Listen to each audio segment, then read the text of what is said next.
pessoal, tudo bem com vocês? Então, hoje eu estou aqui para fazer mais um vídeo.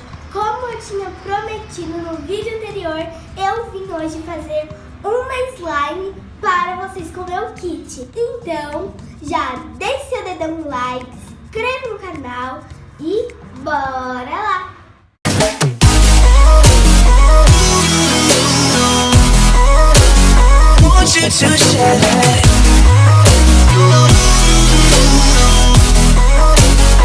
Pessoal, eu não aguentei a ansiedade e já fiz várias. Agora eu vou fazer uma com vocês. Vou começar com a cola branca.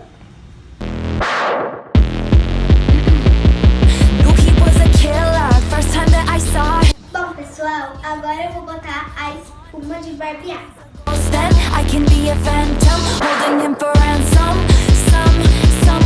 Bom, pessoal, agora que eu misturei bem a espuma de barbear com a cola, eu vou botar o corante.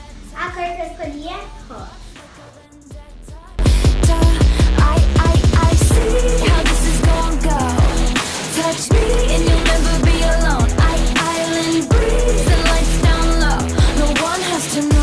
Pessoal, já chegou na cor que eu queria, agora eu vou botar bolinha de isopor.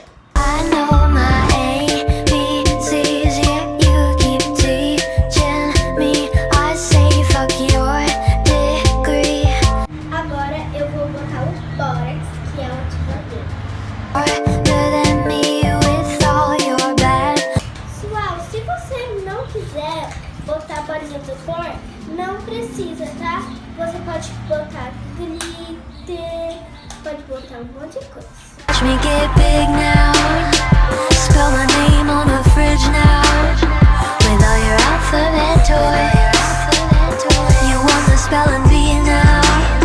But are you smarter than me? Pessoal, olha que linda que ficou essa slime.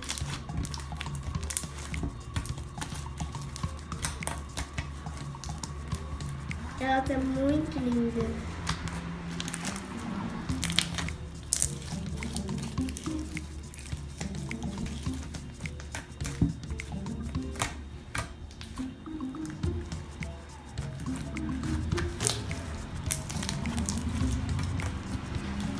Pessoal, o vídeo já chegou ao fim.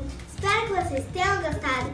Deixe seu like, se inscreva no canal. Obrigada por assistir. Beijo e até o próximo vídeo.